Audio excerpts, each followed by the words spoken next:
Judge ruling that the San Francisco Police Department must release all their body cam footage from the night of the hammer attack on Paul Pelosi. This decision comes after a coalition of news outlets petitioned the court on the basis that the public has the right to see all court records and proceedings. Now, later today, the police department will be mandated to release the footage to news outlets, as well as the 911 call and parts of their interview with the suspect, David DePape. He's facing several state and federal charges from the October attack, including battery, attempted murder, and attempted kidnapping. I mean, I lost a brother to alcohol. I've never had a drink in my life because of the fact that I had a brother that had a problem with alcohol. And the car crashes and the kids that get killed by some drunk that's, riding on the road, it's just terrible.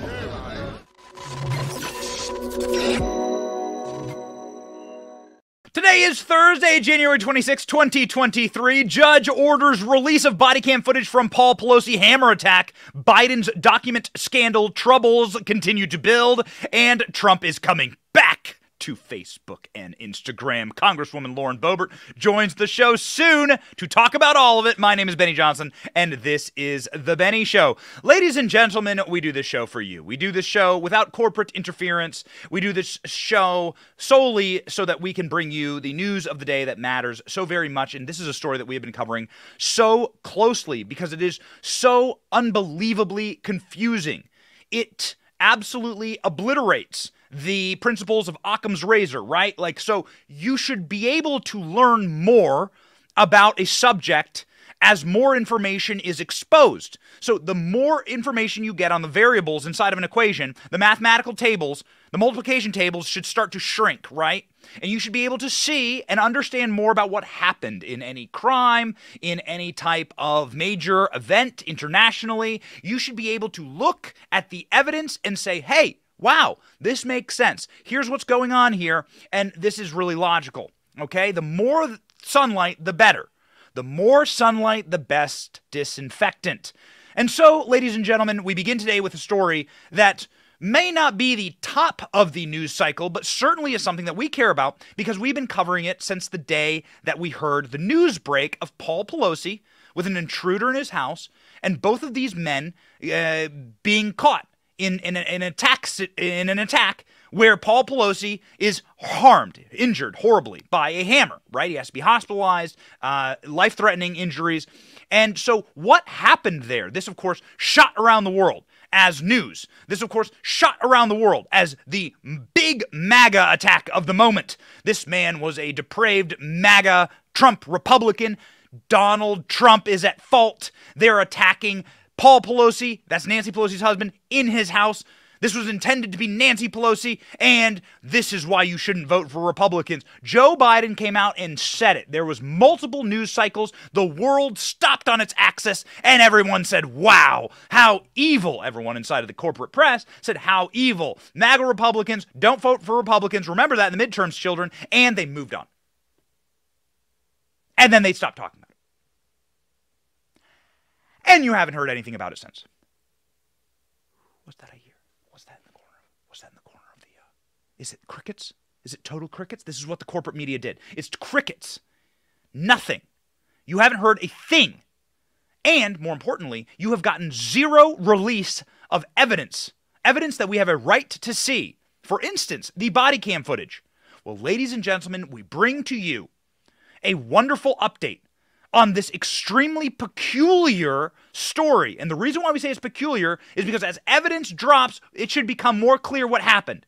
And the more we learn about this case, the more curious it is, and the more we understand verifiable lies about this story that we must discuss. And we will break everything down for you here in painful detail because it is worth going through the actual facts of the case. Fact, we know the man named David DePape is an illegal immigrant. In America, this is the attacker of Paul Pelosi, in America, because of a broken immigration system and because of California's sanctuary city status, we know that this man, according to his neighbors and his next of kin, was a Green Party member, progressive lefty. That's what we know. That's what they've said. What else do we know about David DePape?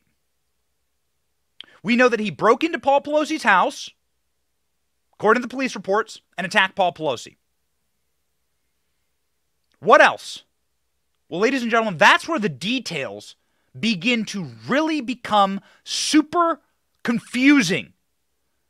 And that's why, not this show, not just the Benny Show, and by the way, thank you all so much. We're seeing record viewership. This is a community. We thank you so much for supporting independent media so that we can talk about this story for the next hour if we need to, because we're going to get to the truth here. And you watching, subscribing, support us and our ability to do this kind of research and to support this staff so that we can really dive in to the details here on this story. And so we thank you for your subscription. We thank you for clicking subscribe. We thank you for clicking like. We thank you for watching. And also huge shout out to our brand new viewers at Mediaite. Really, you're going to have a field day with this show. So, ladies and gentlemen, why are we asking these questions along with some people that we often criticize? Actually, the people that we regularly criticize here the most, the corporate press. Do you know, and of course this was not widely reported, that CNN, the New York Times, the Associated Press, Fox News, along with NBC, CBS, and other affiliates, sued the city of San Francisco because they were withholding evidence in this case that your boy Benny and this community and this audience, and by the way, Salty Army, shout yourself out in the comment section if you are watching from a great state in America, or if you are watching internationally, shout out where you're watching from.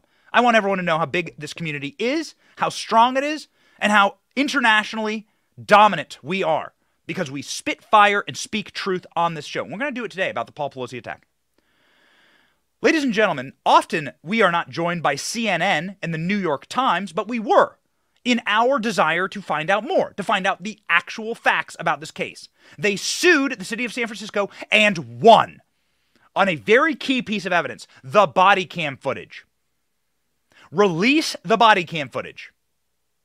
Now we're going to go through a TikTok timeline of exactly what happened and when in this attack, and how curious it is, the details of this attack, and how important it will be to see this body cam footage. It has been released, ladies and gentlemen. A San Francisco judge on Wednesday, late last night, ruled that the police body cam footage from October 22nd hammer attack of Paul Pelosi, the husband of former Speaker of the House Nancy Pelosi, must be made public. Why were they trying to keep it a secret in the first place? Ask yourself that question. In the ruling, Judge Stephen Murray sided with a group of media outlets, including the Associated Press, Los Angeles Times, New York Times, sought access to the dramatic footage, as well as evidence against David DePape, the alleged attacker, according to the San Francisco Chronicle. The coalition of media outlets demanded the release of the footage back in December when it was submitted to an open court and admitted into evidence during a hearing. The content and media outlets also include Paul Pelosi's 911 call, the U.S. Capitol Police surveillance footage of Paul Pelosi's home, DePape interview, and San Francisco Police Department investigator in which he discussed the attack. The charging documents against DePape show that cops witnessed the attack and that it was recorded on their body cameras. Pelosi and DePape both holding a hammer with one hand, DePape and his other hand holding Pelosi's forearm. Pelosi greeted the officers, the documents outlined. Pelosi greeted the officers? Oh, we're going to get into it. Very strange. Very curious, all of it. So, what's most curious, and we'll stop here to make a singular point, which is if you are trying a case against someone and you have evidence that proves their innocence or guilt, depending on where you are, prosecution, defense, you want that evidence to be made public. The court of public opinion is a very strong court. It's what, got OJ off the hook, right? Even though his DNA is sitting there on a bloody glove at the crime scene, even though his footprints, the bloody footprints match his shoes, OJ is allowed to roam free, right? The court of public opinion can be weaponized, and you can create doubt inside of a jury by simply releasing the evidence. Well, this would make a lot of sense. So they want to put David DePape away. Perhaps he belongs put away for the rest of his life. Who knows? Or deported to Canada, where he probably should have been deported from the beginning. Instead, he was living inside of a BLM van with a marijuana flag, gay pride flag outside of it. That's where he was living, doing psychedelic drugs as a nudist. Fact, fact, fact, fact, fact. And a Green Party progressive, according to his family and neighbors. So, why wouldn't you release the body cam footage? Why would you be holding this evidence back? Why do media outlets have to sue, which is an expensive and very odd endeavor, in order to get this footage released? This is strange. It reminds us of Paul Pelosi's DUI, which we will get to in a moment, where Paul Pelosi had a DUI and they wouldn't release his DUI footage. Fox News had to sue in order to get that footage. It's an expensive process. It's a complicated process. Why are you not releasing this? Of course, this was all taken through police cameras, which are public property, which mean we have a public right to see this footage. Same with January 6th. Same with the rest of it. Why hold the footage back? Why do the Pelosi's do this? Why are the Pelosi's so against free speech and free information? Well, because they're tyrants. Ladies and gentlemen, this news shocked the political world, and it is sending shock waves and great fear through the apparatus that wishes to lie to you. Have a listen. A Fox News alert, a California judge has ruled that the Paul Pelosi hammer attack body cam footage must be released.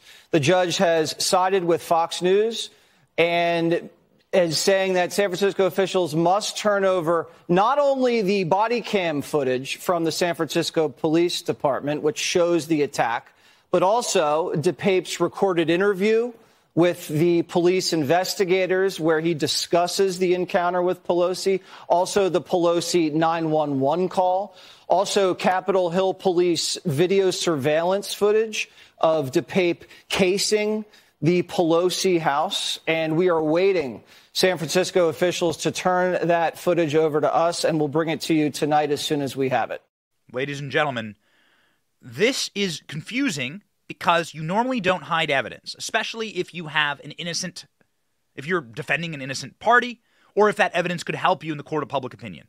They're clearly hiding this evidence, much like they did with Paul Pelosi's DUI footage, because they know that it will hurt or harm the Pelosi's, the end, or it will create confusion. And we're not the only ones, by the way, who were confused by this incident. Are you aware that the district attorney and the Department of Justice, and this became a federal issue because it was a federal official, or a federal home, a home of a federal official, Nancy Pelosi, that was attacked. Do you know that they had conflicting reports? That the DOJ, our federal law enforcement, and our local law enforcement, the district attorney there in San Francisco, both had conflicting reports about what happened in the incidents, given the evidence. It's entirely strange. The October 28th attack had federal officers saying something entirely different than what the local officer said. That's odd. Watch. This all has to do with the moments, seconds really, just before Paul Pelosi was struck in the head with a hammer inside his San Francisco home. Now, there continues to be contradicting accounts of a relatively simple question. Who opened the door that night when San Francisco police arrived to the Pelosi house? Now, the Department of Justice says the two officers opened the door. That's according to a federal indictment filed earlier this week. But the San Francisco District Attorney's Office, in another court document that was filed earlier this month, said Mr. Pelosi opened the door with his left hand. So the question is, what really happened? According to a source familiar with the investigation who personally watched the police body camera footage from that night, officers knocked on the door of the Pelosi home, then backed away. And the video clearly shows Paul Pelosi open the door with his left hand, just like what was noted in the documents filed by the DA's office. Now, also as written in the DA docs, the source tells us the body cam video shows officers having a brief conversation with Pelosi and David DePape, that's the man accused of breaking into the Pelosi home, before DePape starts beating Pelosi with a hammer. We reached out to the Department of Justice for an explanation on its differing account of this seemingly innocuous issue of who opened the door, but so far we have not heard back. So what you have here is, given the evidence that is on video, federal law enforcement seems to be lying or misconstruing the evidence in this case in order to assist in a narrative about Nancy Pelosi and her husband. That's what you have. That's obviously happening. The local media reporters are there saying, hey, wait a second, why would Paul Pelosi open the door for police and then return to the house where his attacker allegedly is? What's going on here? Not allegedly, his attacker was in the house. These are strange questions, and we're going to go through the court documents today. We're going to show you exactly what has been presented in evidence in the court, and we'll let you decide, based on the curious and strange details that not even San Francisco officials have an answer for. By the way, San Francisco, a city entirely run like Gotham by the evil Pelosi family. They are like Batman villains inside of San Francisco. Nancy Pelosi has represented this little teeny district in San Francisco for nigh on 40 years. So when the district attorney is saying, hey, there's some real problems with this case, and Paul Pelosi is going to have some major questions to answer, that doesn't bode well. What does this mean? Watch this clip. Garnered a fair share of conspiracy theories about what actually happened that night. As part of your investigation, are you able to shed any light as to why Paul Pelosi didn't run out of the house towards police officers when he was able to actually open the door for them when they arrived? What I'm not able to do is to speculate or try to place my opinions on why someone acted the way they did in any case. All we have is what happened. Everybody reacts to situations differently, and he will one day need to explain, right, to potentially a jury why he did what he did, and what thought process was going on in his mind. Okay, so why he did what he did. Now, that is the district attorney saying, okay, Paul Pelosi is going to have to answer some questions about the curious behavior of Paul Pelosi that night. Now, let us begin by saying that this entire case, all of this, is evidence that has been presented in court. We're about to give you the TikTok of the court documents. We went through all of them. And you're going to see exactly the case that the feds have against David DePape and what they have on record because of 911 phone calls, recordings, and video evidence that must now be released about the strange encounter that night on October 22nd, 2022, 2 weeks before the midterm election.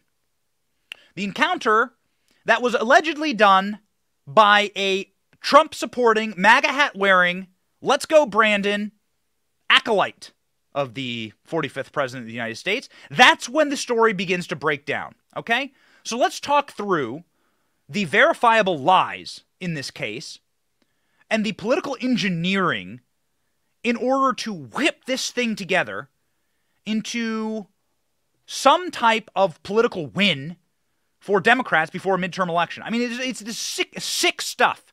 And I'll begin by saying two things. One, we never, ever want anyone to be hurt on this show. And we won't make light of this. We want Paul Pelosi to be healthy.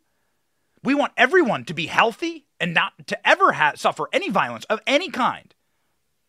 In fact, we go through these details in order to make sure that these kind of things can be prevented and we can talk about these issues. That is extremely important. And then two, skepticism can never be wrong. Skepticism is the prerequisite to truth. And so asking questions, especially given the evidence that is being presented in federal court, is important. We want the truth. We want more footage. The people who are the enemy of this story, the people who are using this story, is not us. Is the people who do not want you to know the truth and do not want evidence to be out and do not want the body cam footage to be released. Those are the people who are trying to weaponize this for evil. We simply want the truth to come out, and we don't want these kind of things to happen. Obviously. So here we go.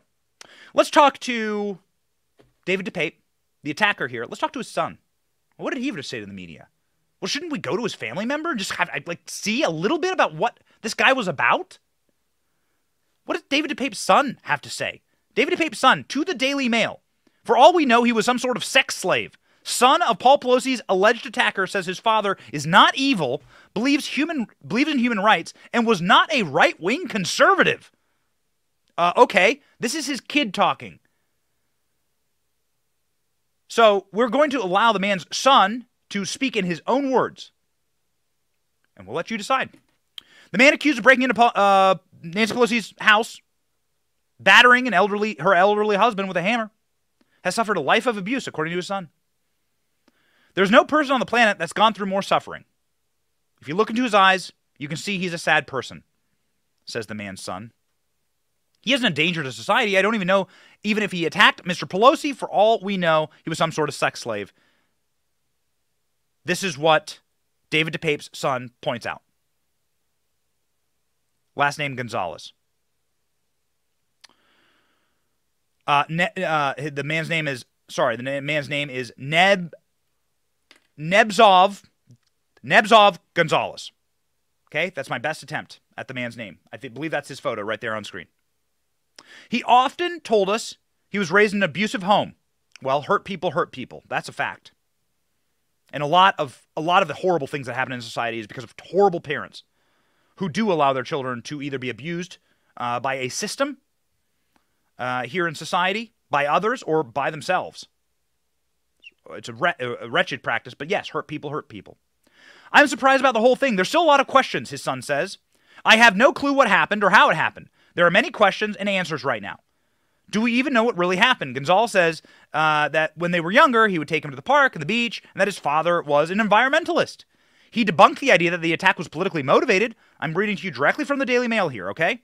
My father, these are direct quotes, my father had a lot of political views. He told me a lot of different things. He didn't subscribe to either political party, Democrat or Republican. DePape said that the parties are just covers and colors. What matters are the policies of each individual person. Each individual person is unique. It's not about right or left. That's a distraction. Gonzalez says his father was a member of the Green Party. My father's a progressive. He believed in human rights, equality, and justice. He was against the war, peace activist, hardly a right-wing conservative, as he's been branded. He's been very progressive, and his son says he admires Pelosi. Huh? Okay. Well, all right, that's one man's opinion.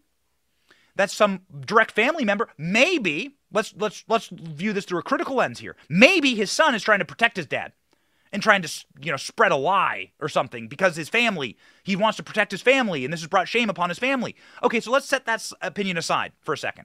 Let's go to someone outside of David DePape's family who happened to also be in close proximity to DePape, who knew him very, very well. His neighbor.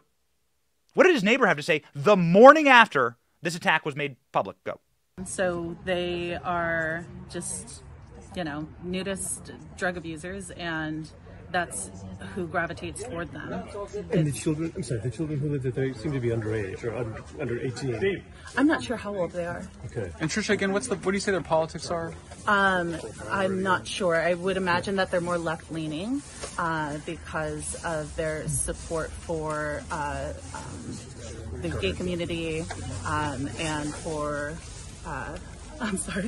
for other people, but it is now I'm not sure what way they lean because they have the flag, the LGBT flag with the hat. Yeah. So. Okay. I mean, yeah, you all saw the photo, right? The BLM flag, the gay pride flag with the marijuana leaves on it, the truck that he lived in. According to his neighbors and to his son, this man was a left-wing progressive. Seems very odd. It seems just extremely strange. So then why would they run headlong into this idea that he is a right-wing Republican? That is the first thing that seemed extremely odd. Then the media began to cover up and fire reporters who were reporting facts about this case. Full stop. Let me repeat it. The corporate press fired journalists, suspended journalists who were reporting facts about this case. Facts. Verifiable. That is not normal behavior. The corporate press went through and deleted accurate reporting, well-researched, documented scoops, reporting about this case. Why? This is called narrative protecting. This is evil. You want to talk about who's actually trying to profiteer, spin, or weaponize this into some sort of psyop in order to get some gain out of it? It's not us, because we just want the facts out there. Oh, those are the facts. Oh, got it. Okay, this is what happened. The end. It's these people, ladies and gentlemen, the people who banned a clip, NBC News, I'm talking to you, who had a reporter, Miguel Aguilar is his name, who went and did a report on the behavior of Paul Pelosi opening up the door and then walking back into his house towards his attacker and not running and declaring an emergency to police. which everybody thought, including the officers, was very curious at the time. Miguel Aguilar did a report. It ran on NBC. It was up on NBC's website. And then within probably 2 hours of us noticing it, we were the first people to notice it. Thank God we ripped the video, because then they went and memory hold all of it and had to apologize for it. Said that this reporter didn't follow journalistic ethics. Huh? We know now that this reporter reported 100% factual evidence about this attack. They needed to uphold a narrative before a midterm election. That is the only explanation.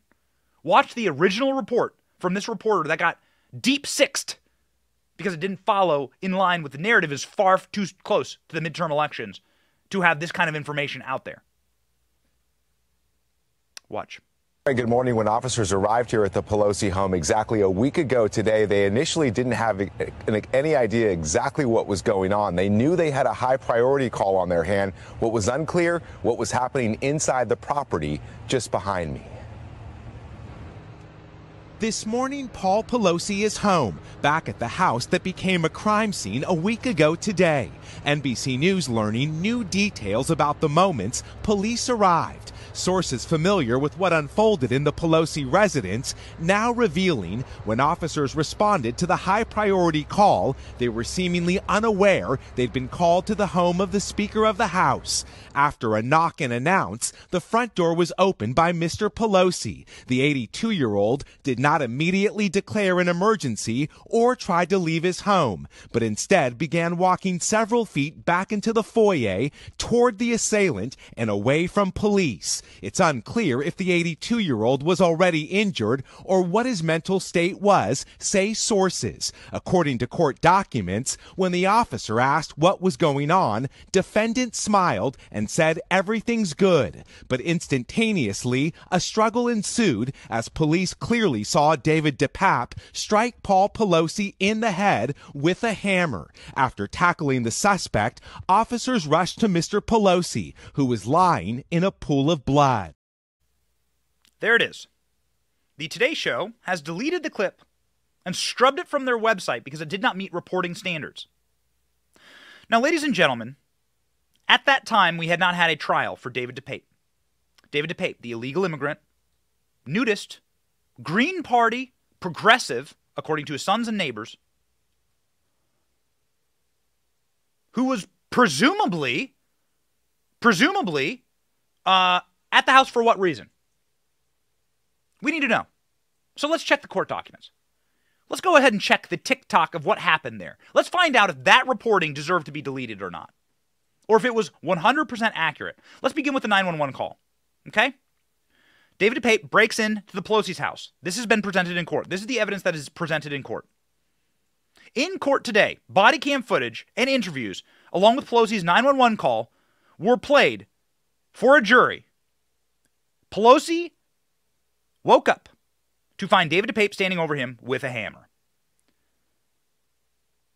DePape had thrown himself through a downstairs window when Paul Pelosi, 82, was sleeping in his upstairs bedroom. DePape had with him a backpack that contained a small hammer, a uniform costume, a Canadian passport because he's a legal criminal migrant, vitamins, underwear, crayons, scissors, toothbrush, money water, flavor packets, body-worn camera, matches, cell phone, and gloves. Crayons. What was he going to do? Color with Paul? There are reports that said that he asked Paul Pelosi to get up out of bed so he could take a nap because he was tired from the break-in. When Pelosi first called 911, he had been convinced that DePape to let him go to the bathroom where his phone was charging. He told the operator that a man was in the house after convincing DePape to let him use the bathroom. The operator on the 911 phone call responded, Paul Pelosi asking for his name. He said, "I'm Paul Pelosi. He told me to put the phone down. What's his name?" The operator asked, referring to DePape, the attacker. What's his name? Another man could then be heard shouting in the background. This has been played in court. David DePape. What? So you attack Paul Pelosi, you let him call 911, and when you know he's on a 911 phone call, you shout at the operator what your real name is? You like alert the operator to who you are and what's going on? Again, it's just weird. So he yells his real name at the operator. Apparently, this is the 911 phone call that we will all hear. What we do have right now is the dispatch call from 911 about Paul Pelosi's incident. Here's what it sounded like. Northern 4-car, A priority 910, 2640 Broadway, cross of Scott and Normandy.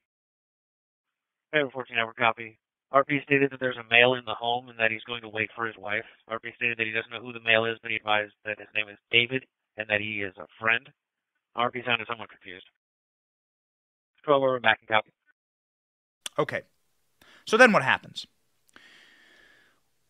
That phone call where Paul Pelosi calls him a friend. Now, this may have just been Paul Pelosi being nervous, whatever. It's on the phone call. We will hear and see the body cam footage. And what we're about to show you and what we're about to talk you through, this series of things, is the strangest part of this entire story. So Paul Pelosi calls this guy a friend of Nancy's, possibly just nerves because he's in the bathroom and some weird man's there with a hammer. David DePape shouts his real name to the authorities. And then the police show up. Now, ladies and gentlemen, I am reading to you directly from ABC News, okay? We'll toss the article up so that you know exactly where we're getting this information. This is ABC News, which was in the courtroom when they went through the TikTok of what the body cam footage shows, okay? So David DePape announces who he is to the 911 operator. The 911 operator dispatches a police car. Apparently, Capitol Police, which should have been monitoring the home and the cameras, their cameras malfunctioned, and the Capitol Police officer was asleep or something during this attack.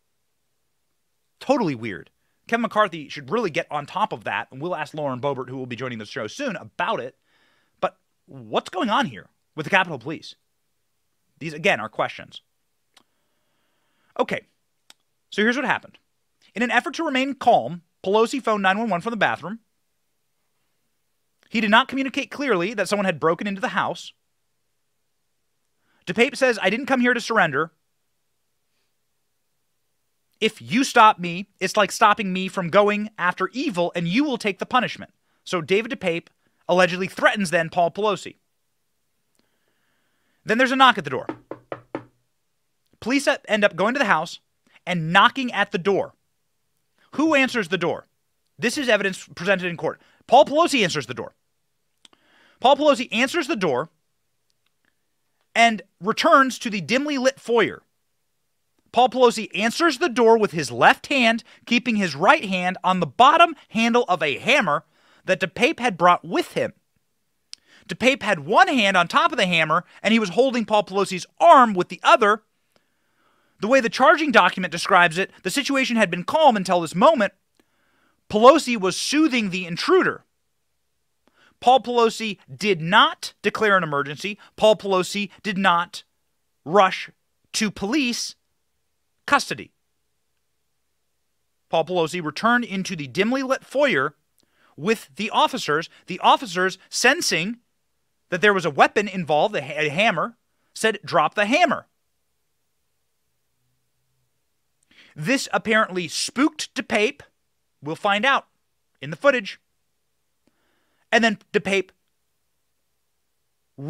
pulled the hammer away, wrenched the hammer away, reading to you directly from the documents, wrenched the hammer away from Mr. Pelosi, immediately stepped back and lunged at Pelosi, striking him in the head with the hammer, knocking him unconscious. The officers rushed into the house and then tackled the defendant and disarmed him.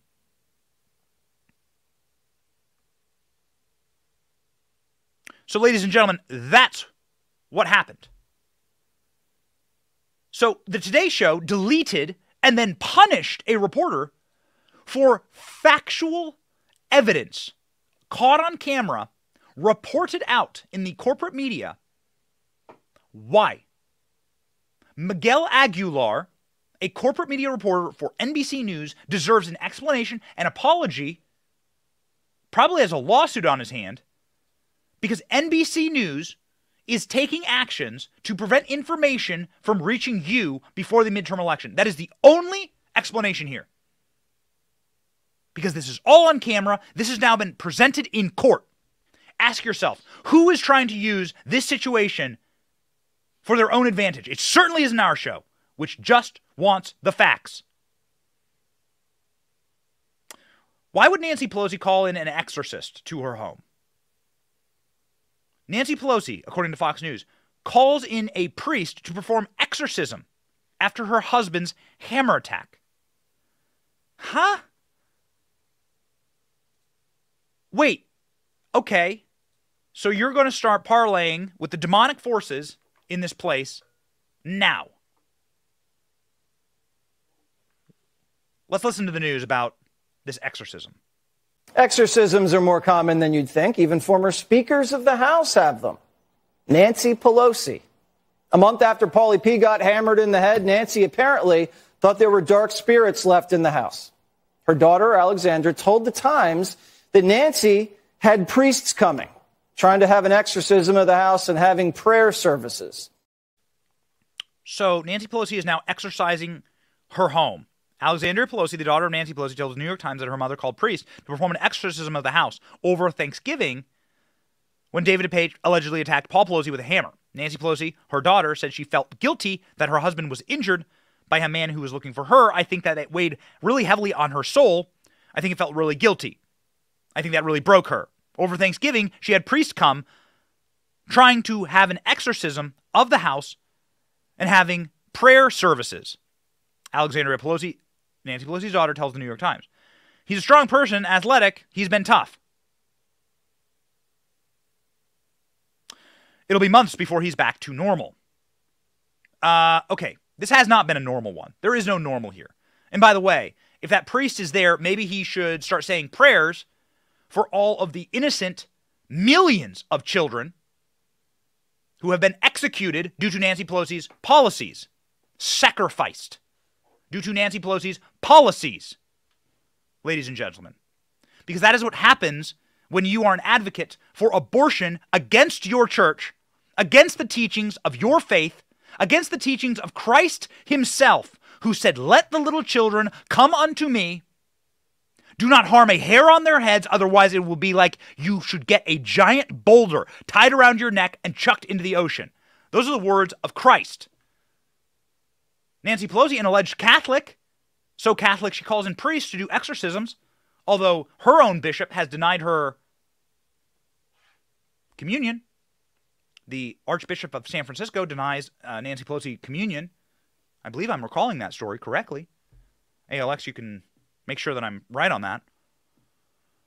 But yeah, maybe that priest should do a couple of other exorcisms for Nancy Pelosi's soul while he's there.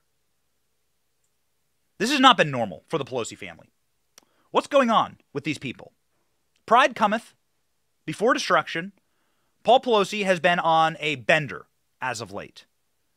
Paul Pelosi was in the news when this attack happened because Paul Pelosi had been caught drunk driving and putting the lives of his fellow Californians in danger, another thing that the Pelosi's tried to cover up.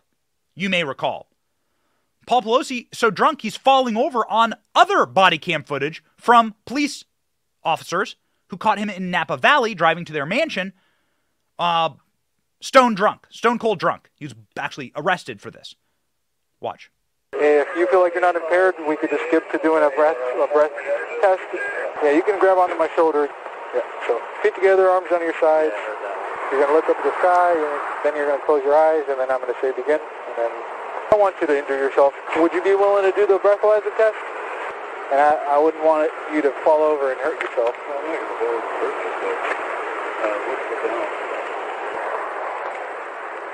Are you sure you could complete the test? Okay. Because I really don't want you to fall over and hurt yourself. That's the last thing I want. Right, but that defeats the whole purpose of the test, grabbing onto a patrol car. So I'm requesting that you take a breathalyzer test. It's a voluntary test, but so none of the tests are pass or fail. Are you willing to do the breathalyzer test? So Paul Pelosi sort of showed his hand here in this, and this happened just a few months before the Pelosi attack, showed his hand here by claiming to the officers that they need to let him go or let him free because he's a high-profile person. This is how the Pelosi's operate. Again, when we say that it's like a mafia or Batman villain there in San Francisco, absolutely verifiably correct. Go. And when Paulie realized things weren't really going his way, he pulled a, "Do you know who I am?" Wait. Can we hear that one more time? And then this time keep it rolling?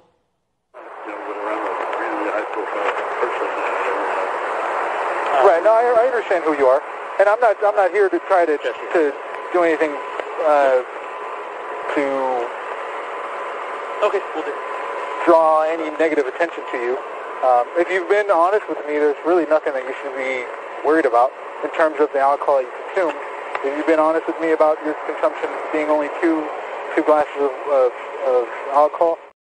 So let me make a couple things exceedingly clear about our truth searching here. One, we've had personal interactions with the Pelosi's.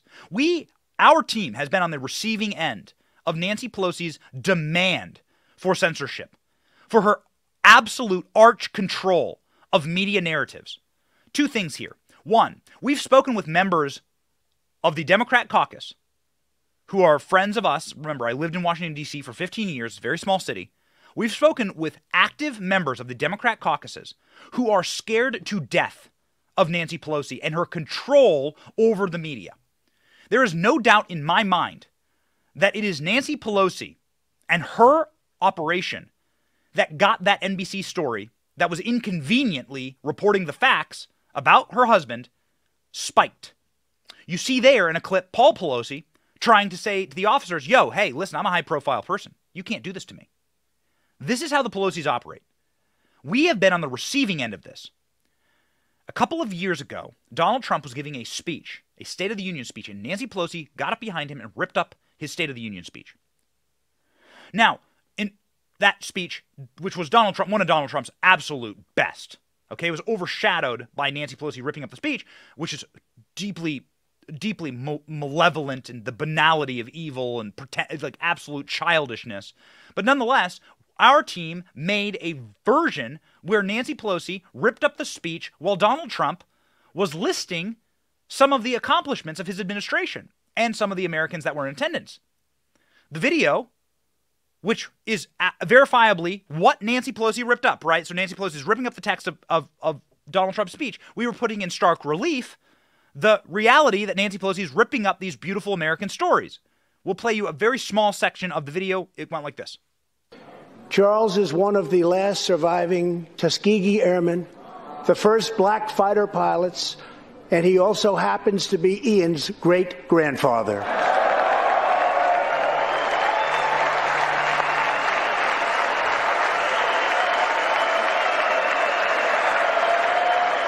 Tonight we have a very special surprise.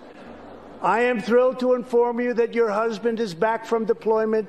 He is here with us tonight, and we couldn't keep him waiting any longer.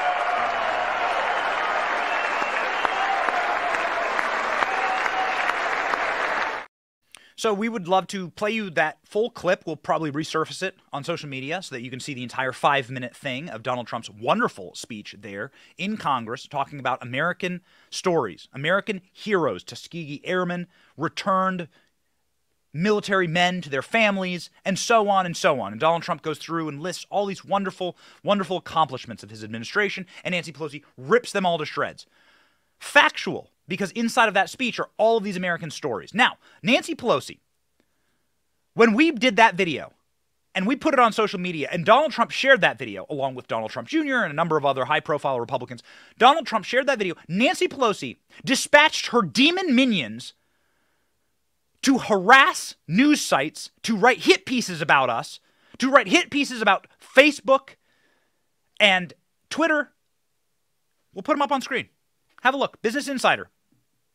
Nancy Pelosi dispatched her team to attack us for a true video, a real, verifiable video of her ripping up this speech and these American stories, and they wanted it deleted from media. This is how much they think that they're in literal demonic control of the information that you should have in front of you.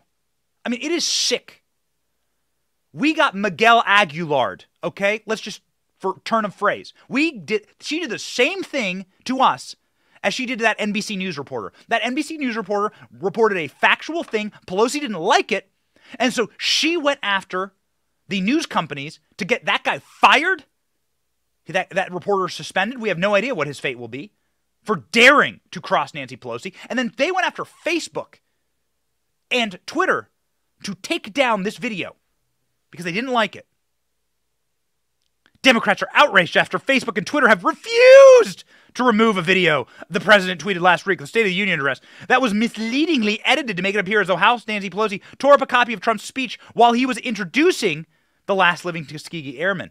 Pelosi's decision to tear up the president's speech, which she actually did at the conclusion of the State of the Union on Tuesday night, was controversial in and of itself. Democrats praised the House Speaker for standing up to the president.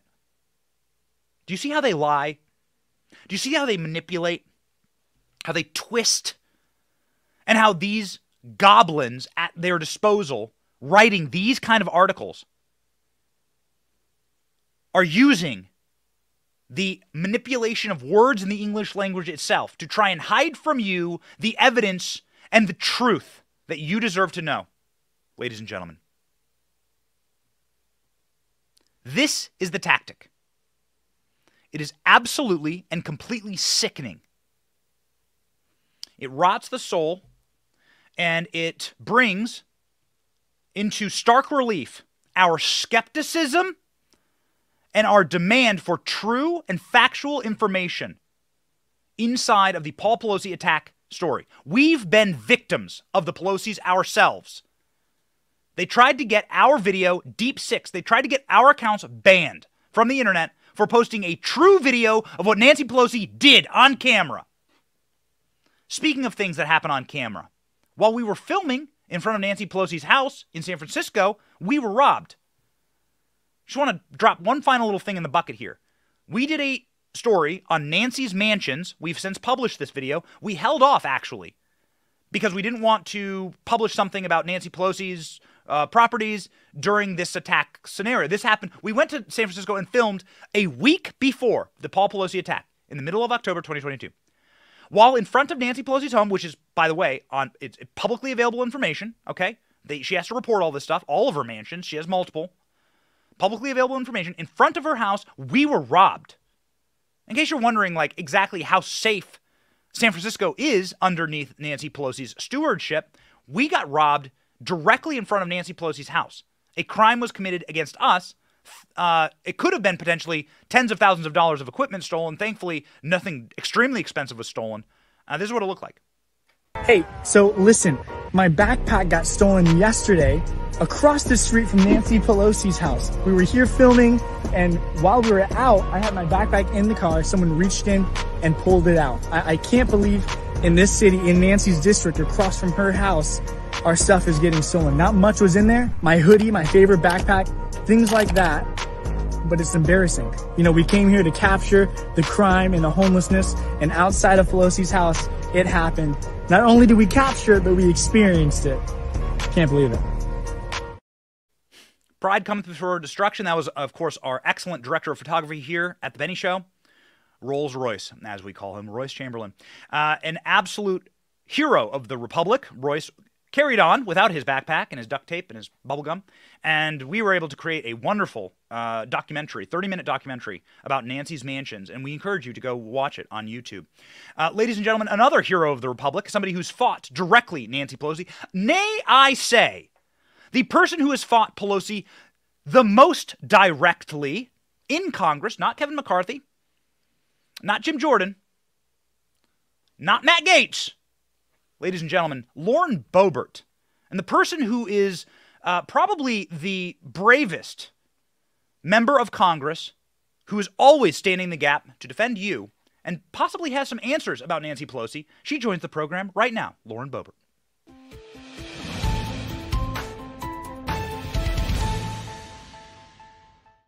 Congresswoman, thank you so much for being on the program. You have stood up against Nancy Pelosi many, many times. She is no longer the leader of the House Democrats. Now they will be releasing a lot of footage about the Paul Pelosi attack. Of course, we want everyone to live safely and happily. Nancy Pelosi installed magnonomers, right? Like big, big metal detectors. Magnetic metal detectors. Yeah. Inside of Congress. People say that was because of you. People say that was because you were open, because you wanted to conceal carry inside of Congress. And she was doing that partially as an attack on you. Maybe you can talk through, like, what is a post-Pelosi Congress like? What's the atmosphere like right now? Let's start off with that. Well, Benny, I have to learn how to do Congress all over again. It's kind of like being a freshman again. It is completely different here. People are allowed in the building. Members of Congress don't have to go through metal detectors to go basically into our main office, the House floor. And actually, Benny, I don't know if you know this, but we vote on the House floor with our voting cards. And there's a green yes button that I just learned about. And I actually get to vote yes on legislation now that I am for that's going to benefit the country. But it's really great to not have a speaker that calls me the enemy within and sparks all of this controversy and outrage with the loons that follow the speaker to come after me because of that rhetoric. So, I'm really glad that Speaker Pelosi is no longer speaker. And it almost feels like America in the United States Capitol again. I'm so free. I even decided to bring a puppy here today. Everyone up in the comments. Everyone up in the comments. Look at it. Benny. Look at those eyebrows. Look at that. Look, what's the name of this beautiful pup? Millie. Millie? Is this your dog? A staffer's dog? No, I took her from one of my staffers. Oh, what a sweetheart. I confiscated the puppy. Shout out in the comments. Are you a dog person? Are you a cat person? Let us know. If you're a cat person, why? See, I'm really more of a goat person, Benny. So that's my shout out. I love goats. Do you really? I do. I have a goat named Steve, and he's the sweetest thing. And, he wanted Nancy Pelosi to be fired, and so we did that for Steve. Oh, is he named after Steve Scalise? Is this like your homage? I think he's named off a Minecraft character. My 10-year-old named him. All right. Well, hey, listen, I mean, Nancy Pelosi says she's always doing things for the children. We went to San Francisco. We were robbed in front of her house. Horrible things happen there all the time. Clearly not a place that you want to live, and obviously Washington, D.C. isn't any safer. Are you still carrying to work? Are you allowed to do this in the new Republican Congress? I am absolutely armed in Washington, D.C. In fact, I just went and renewed my concealed carry permit here in D.C. You have to do that every 2 years. So grateful to have it, but also sucks to have it. Because we do have the Second Amendment, which should prevent us from all of these crazy gun laws and restrictions. It's interesting in a court of law, you can simply plead the Fifth, and they say, okay, yeah, that's your right. But anywhere else in America, you can't just say I plead the Second, and people say, that's all right, you can do that. But that's the time that we're in, and that's why we're fighting for freedom to be returned to the American people. And it's a fight worth being engaged in and worth pursuing. And it's something that I do think that will eventually begin to gain ground on. What am I doing every single show, Lauren? Because every single show I'm left saying, wait a second, is Speaker McCarthy actually doing what Lauren Boebert and what Matt Gaetz fought for? Like, this is actually happening. I cannot believe it. So can you give us an update of course, we were all with you in your fight. We watched the hits. We watched it. We did the TikTok. We followed along. And now it seems like you won. Yes. America won. Our voters won. Yes. And so this is so exciting to have this historic fundamental victory here in Washington, D.C. Everyone knows that Congress is broken. And we had started negotiations back in the summer with then Leader McCarthy. And we were supposed to have such a massive red wave that the negotiations that we were presenting didn't really matter because we didn't have the numbers for them to matter. It was okay that we wanted change and everyone else didn't because our numbers were so few. However, when we saw that we have this razor thin 5-seat majority, we went back to Leader McCarthy and said, this is what we want. This is how we want to fundamentally change Congress.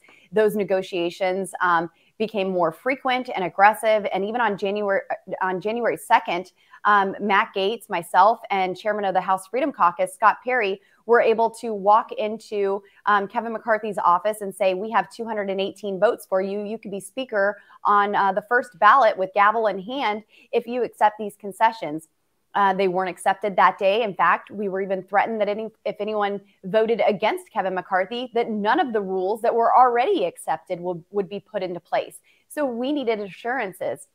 And we were able to get some amazing victories, and I'll just go through some of them really quickly. We have single subject legislation. 47 state legislatures in America have single subject legislation. We certainly should be able to enforce that in Washington, D.C. Also, any amendments that are made to the single subject legislation have to be germane to the bill. No more Nancy Pelosi con game of titling a bill one way and loading it with a bunch of garbage that has nothing to do with it. We have 72 full hours to read a bill before we vote on it. We're going to have regular order. Legislation has to go through the committee of jurisdiction before it goes to the House floor, and to be able to have debate and markup and amendments. And then also we'll have 12 individual appropriations bills, no more omnibus bills. So these are massive wins for the American people. We don't have to pass a bill to find out what's in it. We'll know what's in it when we're voting on it, before we vote on it.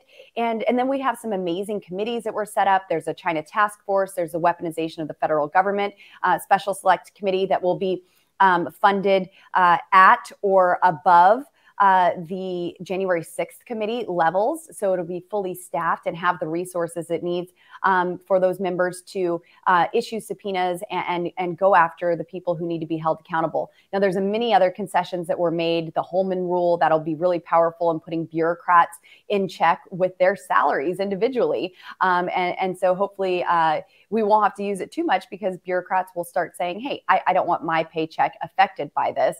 And then there's so many other great things that we were able to get. And ultimately, we got there. And I think that Speaker McCarthy will be a better and stronger speaker because of our efforts. And I look forward to his success because we've given him all the tools available to be a really great speaker. And we've also empowered each individual member of Congress as well. Oh, wonderful. I mean, it's just absolutely wonderful. It is amazing, because what you did was you did trial by fire. Laws of the jungle. And you made the man walk over the coals. He was kissed by the fire. And now he's going to be a hardened warrior at the other end of it. The weaponization of the federal government. You're on oversight. Is this? Yes. This is correct, right? So congratulations. I probably should have started with that. That is a huge committee to be on, possibly the most important. Give us a preview of what's about to happen on oversight. We are already hitting the ground running. Our first several committee hearings that we're going to have go after some of the things that Americans are most frustrated about, the waste and fraud with all of the COVID funding that has gone out. We're going to have investigations on the border. We're going to have investigations about big tech and their censorship and so much more. And we are going to issue subpoenas regularly and seriously and bring these people in. And, you know, I know a lot of people want to see these top named folks, Anthony Fauci, Secretary Mayorkas, come in, and I'm sure they will.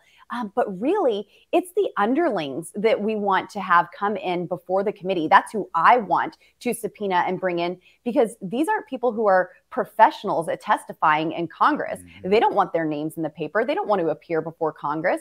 And I believe that we'll be able to get more information and less filibuster out of the folks that are maybe third in line to Anthony Fauci, or even a little bit farther down, because this isn't what they signed up for. Anthony Fauci knows how to filibuster. He knows how to give us the runaround. And if he doesn't, well, then he'll just lie in Congress. He's perfectly comfortable with that as well. But there's a lot that we're going to be investigating.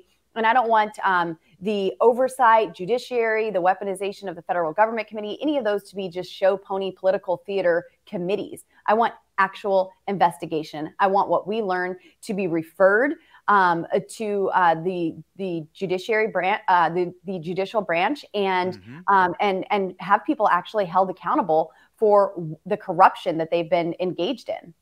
So you mentioned Anthony Fauci lying. He's obviously been caught in demonstrable and verifiable lies in Congress. If he lied to your committee, would you stage a criminal referral? I mean, this is obviously there are many codes in Congress. I can't name them off the top of my head, but there are many codes in Congress. We talk about them regularly.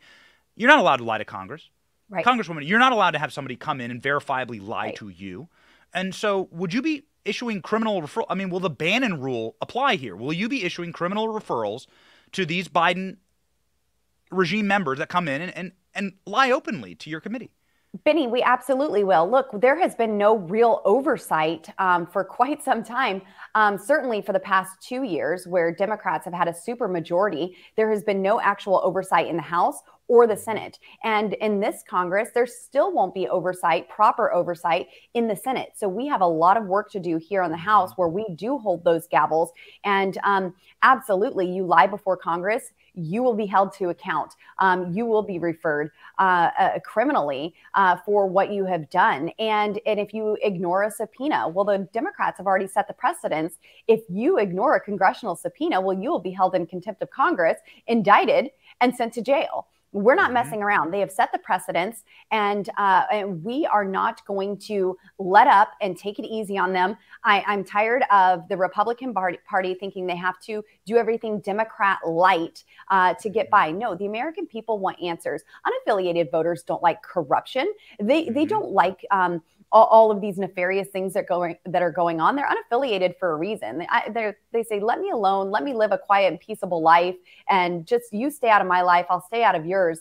There's a reason they're in the center, and they want people to be trustworthy, to be truthful, and certainly accountability has to take place. So I'm so excited to serve on oversight. I'll also be serving on natural resources, which is my top priority, especially in my district, working on the water and everything. It's so frustrating what California does with water, sending 95% of the water they could have stored into the ocean because, well, Democrats don't want to store water, but they gripe about not having water. So be serving there as well. And hopefully we'll have some massive wins for our energy development, energy independence, our water resources, our forests, and all that great stuff. So there's a lot of work to do this Congress. Final question for you, and I know that there is a lot of work, and it's like there are so many simultaneous scandals that are happening with the Biden regime. You are spoiled for choice as to what to go after. However, what we have been covering this week and the past few weeks has been the pretty egregious use of classified information seemingly to help Hunter Biden in his business dealings. That's been a real hot one, particularly this 22-point email about Ukraine sent to his Ukrainian partners, seemingly directly from Foggy Bottom, directly from the State Department, funneled through Hunter, vis-a-vis you'd have to assume his father, to make the Biden family money.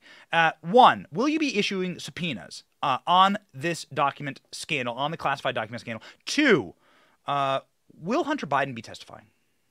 Oh, gosh, I sure hope so. We certainly are going to be issuing subpoenas, and there's going to be multiple committees that are going after this. But the Oversight Committee certainly will. Who doesn't have classified documents these days? It seems they're just coming out everywhere, and what you allow tends to keep repeating itself. If we would have actually held Hillary Clinton accountable for the classified documents that she had, then maybe the standard of being allowed to conceal these classified documents and would be broken. I think that Joe Biden's real downfall and probably his biggest regret is he didn't use bleach bit and a hammer. But the real concern to me is the double standard. Democrats are searched and Republicans are raided. The White House is dodging questions on this. They really seem to be hiding something here. And one question I want answered is, why did the DOJ wait until after the midterms to bring this forward? I think that there's a lot of different angles that you could look at all these classified documents. Are the Democrats done with Joe Biden? Are they saying is this their signal to say we found something that we can get behind and say, no, this is a problem, and we're going to push him aside and make room for, say, Gavin Newsom or whoever their front runner may be for the 2024 election? Or are they scrambling and really trying to hide this because their guy, the big guy, was busted multiple times with these classified documents? So there's a lot of things that the Oversight Committee needs to look into and have these investigations on. And certainly subpoenas will be issued for all of this.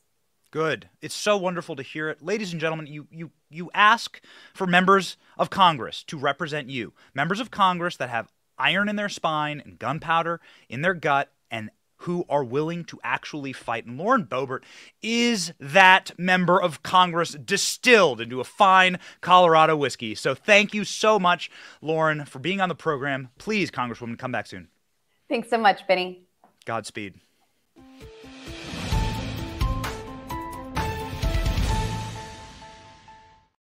All right, ladies and gentlemen, they are naming acts in Congress after Nancy Pelosi. That's right. The Pelosi Act has been introduced. No, we ain't done with Nancy Pelosi in this story yet, tell you what. And also, Lauren Boebert's exactly right. They did rip the metal detectors out of Congress. Nancy Pelosi installed metal detectors in Congress. Various members of Congress, you are allowed to carry. I mean, this is presume outside of Congress in giant letters that are 2 foot tall is the Constitution of the United States, defending our Constitution. Inside of that Constitution, the Second Amendment, but you're not allowed to carry if you're a member of Congress? No. And so thankfully, we have Republican rule and order is being restored. And maybe some order will be restored with the banning of insider trading in Congress with the new Pelosi Act. Wow. Way to go. Josh Hawley, who's introducing this in the Senate. Go ahead and watch Josh Hawley and the Nancy Pelosi insider trading debacle. Of course, we've covered this many, many times on the show. Every single time. And it's happening right now, by the way. Nancy Pelosi sold $3 million worth of stock in Google just a week before the DOJ announces that they're investigating Google for monetization and ad practices that are monopolistic. Watch. But like everything with the Pelosi's, this isn't the only controversy they're caught up in. As you know, Nancy and Paul are prolific traders. Even Warren Buffett wonders, how do they do it? Just this week, we learned that Paul and Nance sold 30,000 shares of Google last month, bringing home about $3 million. Did Nancy know something we didn't know? Well, of course she did. Just yesterday, the Biden Department of Justice launched a huge antitrust lawsuit against Google, which sent their stock price down 2.5%. Once again, their timing impeccable. Amazing how they're always able to get out just at the right moment, like Indiana Jones grabbing his hat. This is nothing new for the Pelosi's. This is how they do business. Remember NVIDIA? Pelosi dumped 25,000 shares of the chip company at a loss in what we thought was a rare miss for the Silicon Queen. But sure enough, the stock dropped 20% right after she unloaded it. And they did the same thing with Microsoft. Remember? Paulie P picked up $5 million worth of shares just 12 days before the Pentagon announced a $22 billion federal contract with the company. Microsoft won the bid to sell night vision goggles to the Army. How'd the Pelosi's know about the goggles? Only a handful of people knew about the goggles. Nancy's always in the know. Let me state this. It should be illegal for members of Congress to trade. I know enough members of Congress to know. I know a specific member of Congress that has access to information that could make anyone millions of dollars. Any pauper could make millions of dollars with the access to information that gets shared with me over a dinner table. It is egregious. And all Nancy Pelosi has done is accumulate power, control of the press, control of narratives in order to try and protect herself from these types of deals. But it's breaking through, ladies and gentlemen. Do you remember back in the day when we had a real media and they actually asked questions of powerful people? Nancy Pelosi literally spit her dentures out when 60 Minutes came to a press conference to ask her about insider trading. Go. This isn't new. The media's known this for years. Remember the Visa IPO? Some even called that a conflict of interest. Madam Leader, I wanted to ask you why you and your husband back in March of 2008 accepted and participated in a very large IPO deal from Visa. At a time there was major legislation affecting the credit card companies making its way through the House. And did you consider that to be a conflict of interest? Did you think it's all right for a speaker to accept a very preferential and favorable stock deal? Well, we did. And you participated in the IPO. Congressional Republicans have watched while Nancy pumps and dumps stocks right in their face, manipulating legislation so Paulie P can profit. I mean, we had bills that were moving through the Judiciary Committee that passed out of the Judiciary Committee that broke up big tech, and we were all getting ready for them to come to the floor. And on the dip, Paul Pelosi bought a bunch of those stocks. Wow. And then guess what? Guess what, Tim? They never came to the floor. Wow. What a surprise. Yeah, we're all surprised, too, which is why Senator Josh Hawley doesn't want any more surprises. He unveiled his new bill today that makes every member of Congress put their investments in a blind trust. This prevents elected leaders from owning securities and investments, or he's calling it the Pelosi Act. Look at that. A Republican in the U.S. Senate is looking to prevent lawmakers and their spouses from trading stocks on which officials would have privileged information, and use the bill's title to make a not-so-subtle dig at former House Speaker Nancy Pelosi. On Tuesday, Senator Josh Hawley introduced the Pelosi Act, officially preventing elected leaders from owning securities and investments, requiring members and their spouses to divest any holdings and put them in a blind trust within 6 months of entering office. Members of Congress and their spouses should not be using the position to get rich in the stock market. I am today introducing legislation to ban stock trading and ownership by members of Congress. I call it the Pelosi Act, he wrote on Twitter. This comes after revelations that Nancy Pelosi's husband traded between $1 and $5 million in stocks and semiconductors just before Congress allocated $52 million to the industry. The stocks were later sold at a loss to remove the appearance of impropriety. Other lawmakers and their spouses made similarly advantageous trades, including Senator Richard Burr, Republican from North Carolina, who sold investments after receiving classified briefings on the coronavirus pandemic. Hawley's bill excludes mutual funds, exchange-traded funds, ETFs, and treasury bond purchases. Hawley's bill would require any profits made by a lawmaker to be returned to the American taxpayer. What a beautiful act. Man, we love Josh Hawley, but holy smokes, this is super based. Watch. The voters send members of Congress to Washington. They expect them to do the people's business, not to be day trading on the stock market, not to be using the information that they get from briefings to go and make a quick buck on Wall Street. So here's what my bill does. It says no more trading of stocks by members of Congress. In fact, no more ownership of stocks by members of Congress. If you want to save, fine, put it in a mutual fund like most Americans do. But Nancy Pelosi is the perfect example of what should not be happening in D.C., which is people getting rich on the stock market off of information they know because they're a member of Congress. And Pelosi, traded between $1 million and $5 million in stocks for semiconductors only days before Congress allocated $52 million to the industry. Am I right on that, Senator?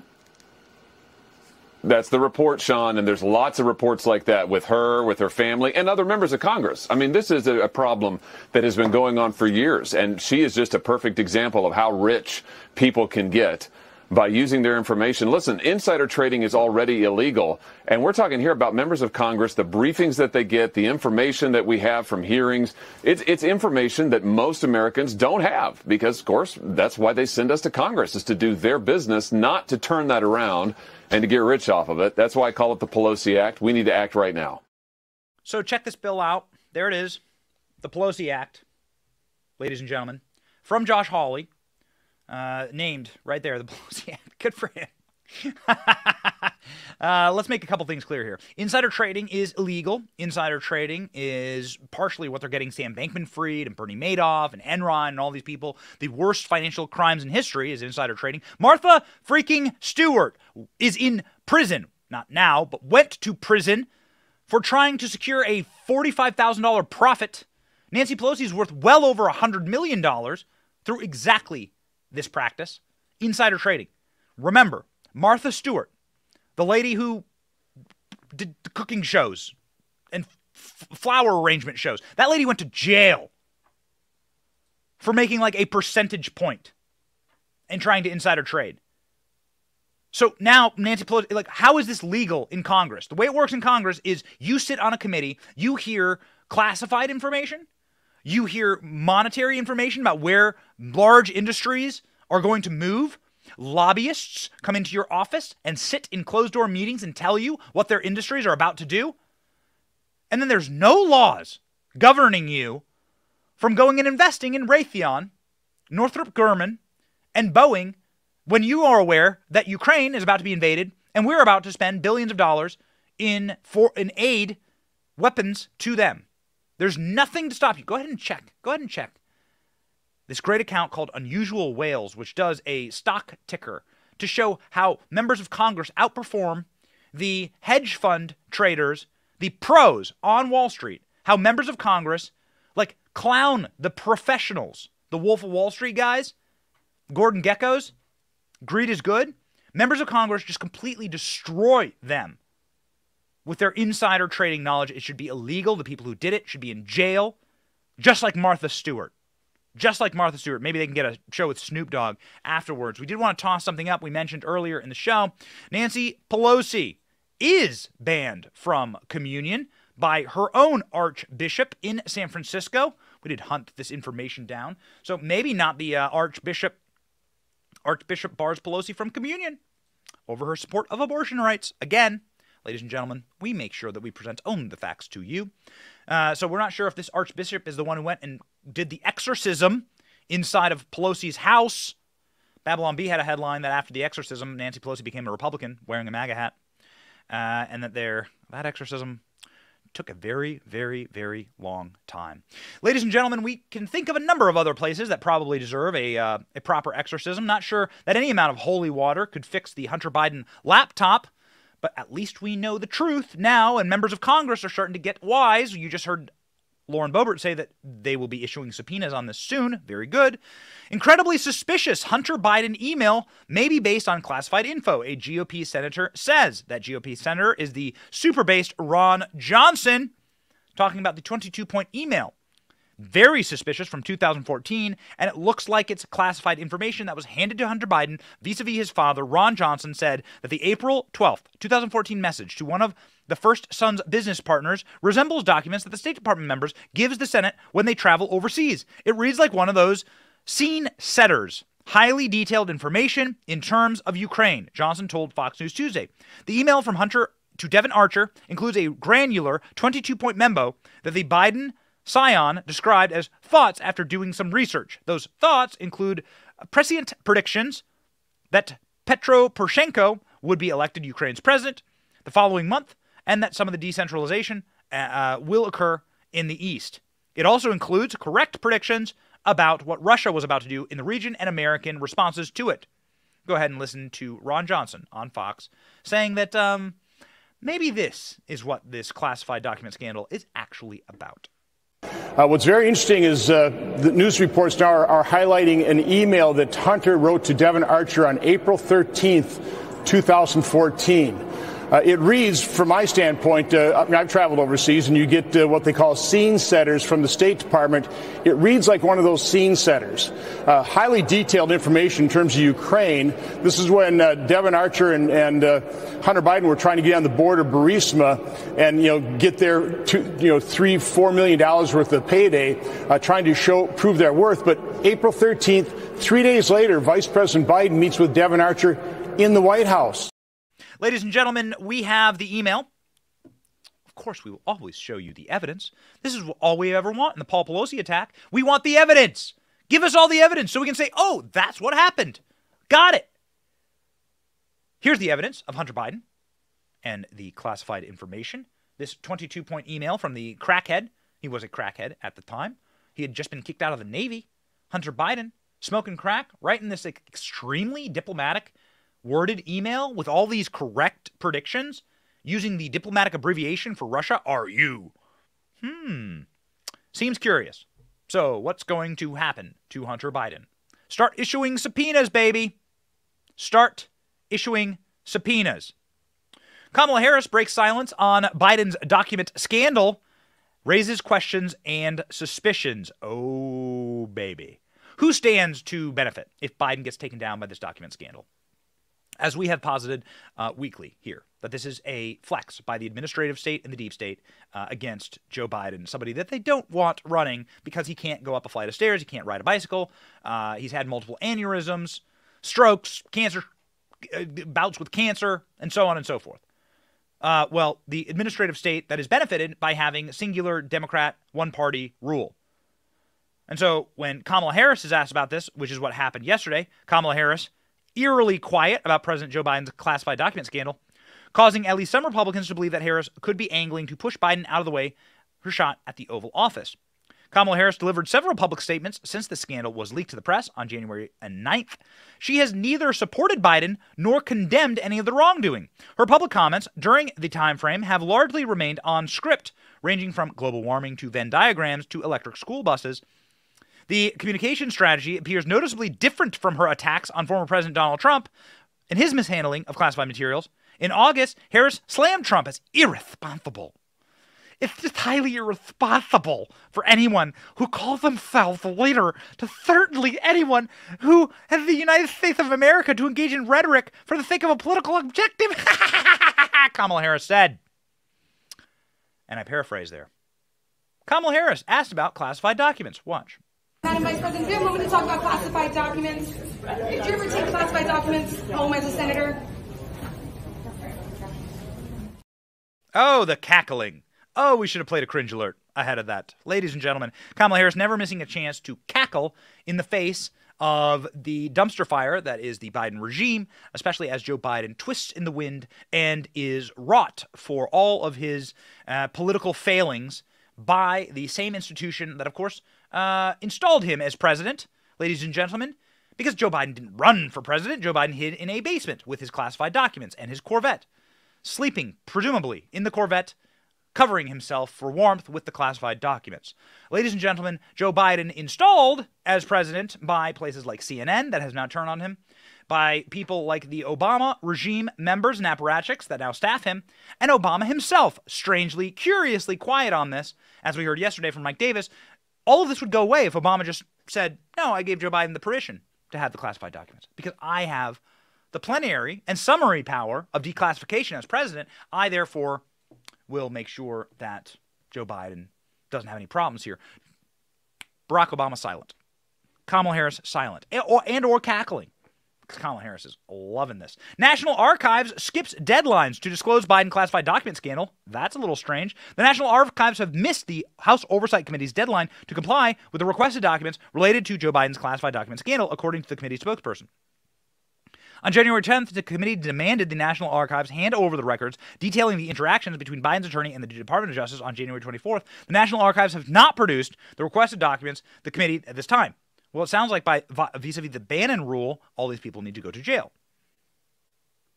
It's unclear why Biden's attorneys were initially looking for his illegally stashed documents at the Penn Biden Center. Neither the White House nor the Department of Justice have provided any reason for the search. A quick reminder here, ladies and gentlemen, that is the cover-up that gets you in the end, not the actual crime. White House suggests reporters have access to Biden because they can shout questions at him. Karine Jean-Pierre is, of course, taking the Baghdad Bob version of PR work now. Baghdad Bob version. So while Baghdad's being invaded and bombed behind you, you just stand in front of the cameras going, everything's fine. Everything's okay. We're not being invaded. Pay no attention to the bombs that are dropping behind me. Ladies and gentlemen, Karine Jean-Pierre is, of course, absolutely having the wheels spin off and is a absolute Thelma and Louise level, flying the car directly over the cliff into the canyon at this point during these press conferences. No one hates their life more than Karine Jean-Pierre right now, and that is quite plainly evident when you watch her do her job.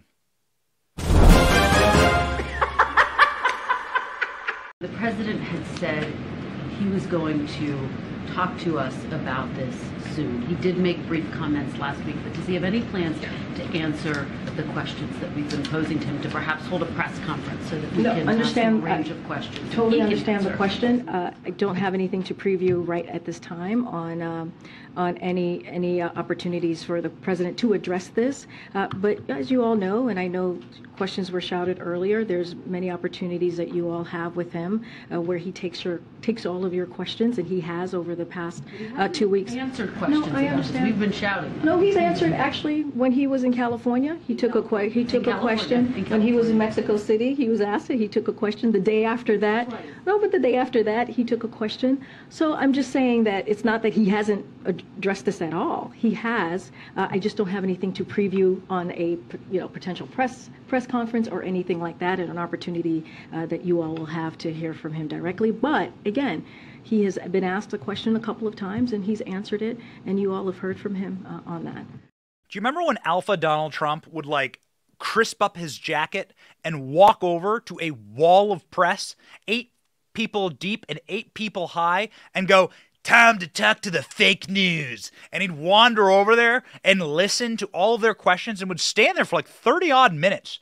at least, going down the line and just taking any question that would be asked of him. Any of them. Jim Acosta, some of the like biggest TDS sufferers in the press corps. They got a chance to like get in Trump's face and like spittle could just fly on Trump, and Trump would stand there and take the questions, because you know what? That's what transparency looks like. That's what accountability to the American people looks like. That's what the First Amendment looks like. Freedom of the press, actually. This is not what it looks like. This is the same version in the Biden regime. Go. We'll talk to you later. All right, thank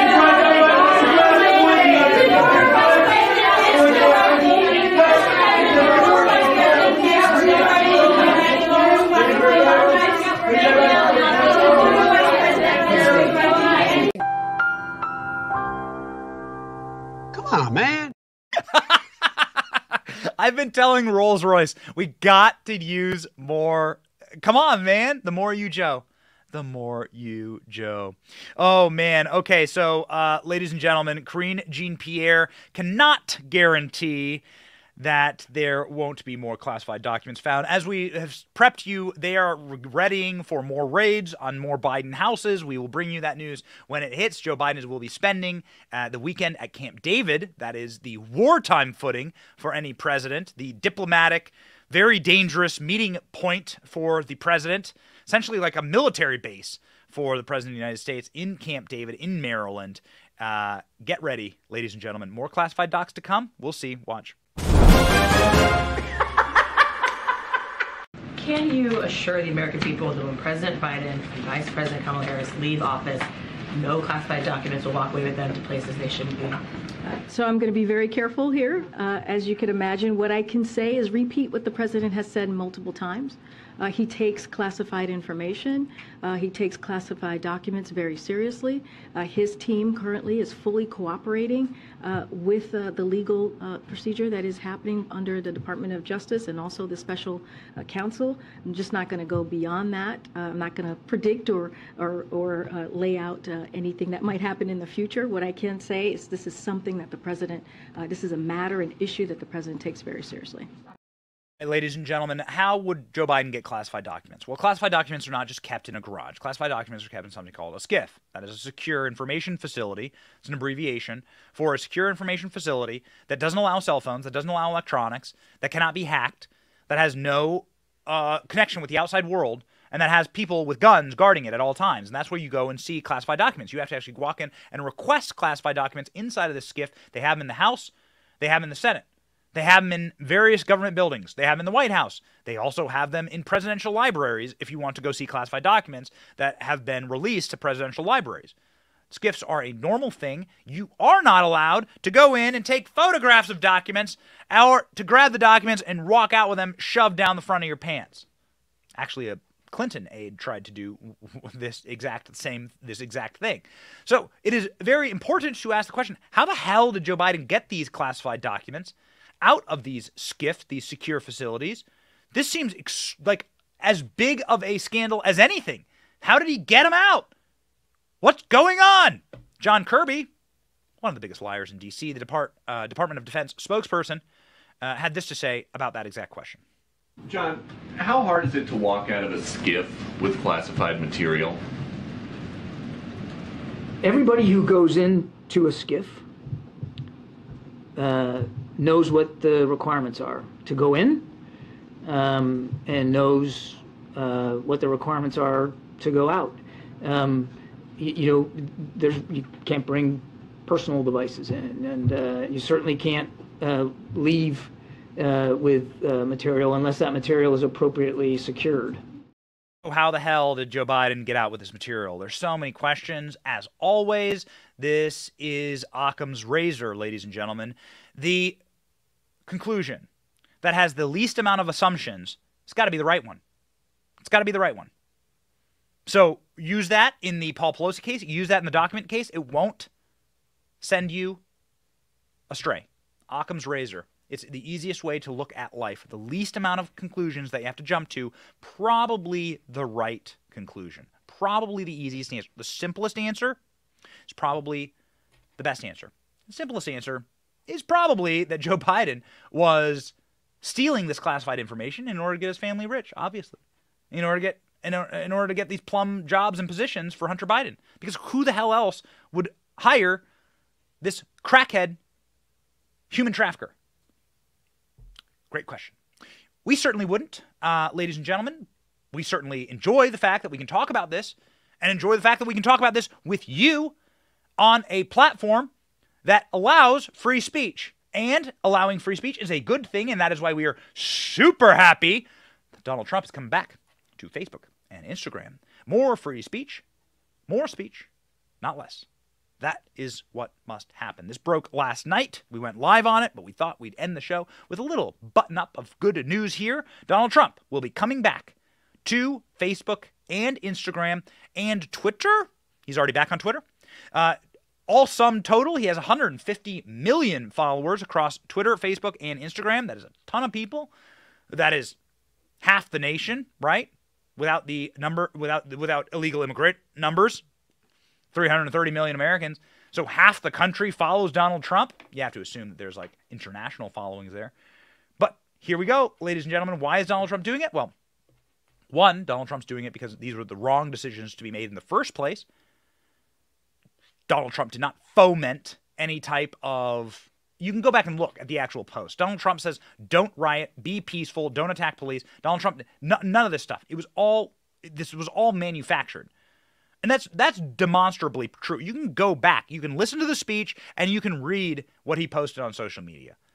So all of that, again, was just like they were trying to hit the pressure release valve, essentially. And now they are allowing Donald Trump back. Meta will reinstate former President Trump's Facebook and Instagram accounts in the coming weeks after a 2-year suspension. Ladies and gentlemen, again, this is a very, very good thing.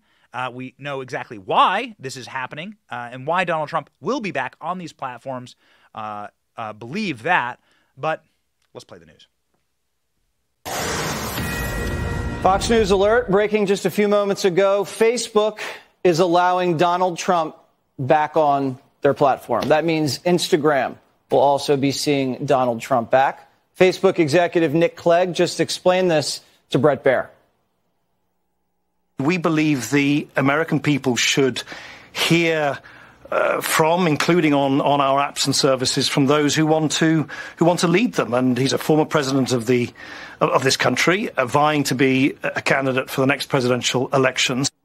So Donald Trump's back on Facebook, Instagram, and Twitter. And we are awaiting what he has to say. And as the former president says, we'll see what happens. All right, we'll see what happens. Complicated business. Complicated business. Sorry for the wait. Sorry to keep you waiting. Complicated business, yes. Donald Trump on Truth Social saying this. Donald Trump talking about Facebook, which has lost billions of dollars, deplatforming your favorite president, announcing that they will be reinstating my account. Thank you to Truth Social for doing such an incredible job. Growth is outstanding, futures unlimited. Should have never been banned. That's true. That's absolutely correct. We want more speech, not less. We want more information, not less information. We want more people to be able to talk and more ideas to be able to be shared. And that is why we certainly thank you for watching. We certainly want to share our opinion and your opinion on this show. Donald Trump wants to be back on social media because he's running for president again. And these are very, very valuable fundraising tools. You cannot run a national campaign for president without massive fundraising operations and without the ability to reach people on these huge platforms that will not go away in our lifetime. So Donald Trump will be using them to run for president, and we will be watching, and we will be bringing you the news because that is our directive here. Our directive is to give you thought and clarity, peace, and also correct information. Also, perhaps some uplifting information. We always try and end the show with some uplifting news. Sometimes there is no uplifting news, so we go to the official good word at the end of every single show. We have a Bible verse of the day. This verse for today comes from the Old Testament. I love the Old Testament verses, man. The Lord has taken away your punishment. He has turned back your enemy. The Lord, the King of Israel, is with you. Never again will you fear any harm. Good old-fashioned Old Testament truth. Bring it, baby. The Lord has taken away your punishment, and has turned back your enemy, you will never again feel any harm. Ladies and gentlemen, that's what we want. We don't want anyone to be harmed. We don't want anyone to suffer in this country. We want peace. We want productivity. We want passion. And ladies and gentlemen, above all else, we want to figure out what happened with Paul Pelosi. I mean, come on. But what drives us more than anything every single day is this: God, family, country. That's why we do this show. That is our ethos here. We do this show because of you. We are not strings attached to any corporation. We are like sitting here independently fighting for you. And we will continue to fight every single day. That is the way we go. On offense. Go, go, go. On offense. Go, go, go. On The Benny Show. We'll be back tomorrow. God bless you. Have a wonderful day and Godspeed. My name is Benny Johnson, and this is The Benny Show.